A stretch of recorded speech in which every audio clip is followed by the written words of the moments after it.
সবাইকে পারবো না। আল্লাহ কয় দে মানুষেরই দিয়ে দিলাম, জাহেল তোদেরকেই দিয়ে দিলাম চাপাইয়া, তোরা দুর্বল। ওয়াখলিকাল ইনসানু যায়ীফা, এরপরও দিলাম। দিতে গিয়ে হালাত কি? মাত্র 5 আয়াত নিয়ে জিবরাইল আইছে হেরা পাহাড়ের ভিতরে। ইকরা বিসমি রাব্বিকাল্লাযী খালাক। জিবরাইল চাপ দিছে, একটা না কয়টা? কয় চাপ দিছে? 3টা।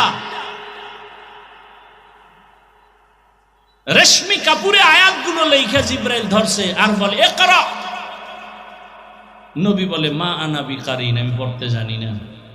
এই জোরে চাপ দিছে। বুখারীর ইবারত, নবী বলেন জিবরাইলের চাপে এই পরিমাণ আমার অসুস্থতা, জ্বর, আমি ভাবতেছি আমার মরণের কষ্ট শুরু হয়ে গেছে।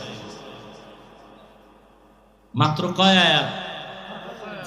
জিবরাইল চাপ দিয়ে দৌড়। 3 বছরে আর আইয়ে না কোরআন নিয়ে। কয় বছর?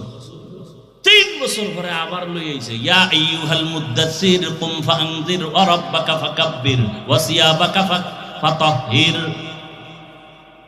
বলেন তো এই কোরআন নবীর কাছে আসলো 40-এর পরে, এক রাত্রে?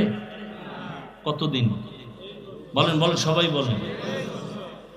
নবীর মতো ব্যক্তির কাছে যদি কোরআন আসতে 23 বছর লাগে, সেই কোরআন তুমি রাতারাতি বইরা মুফাসসির,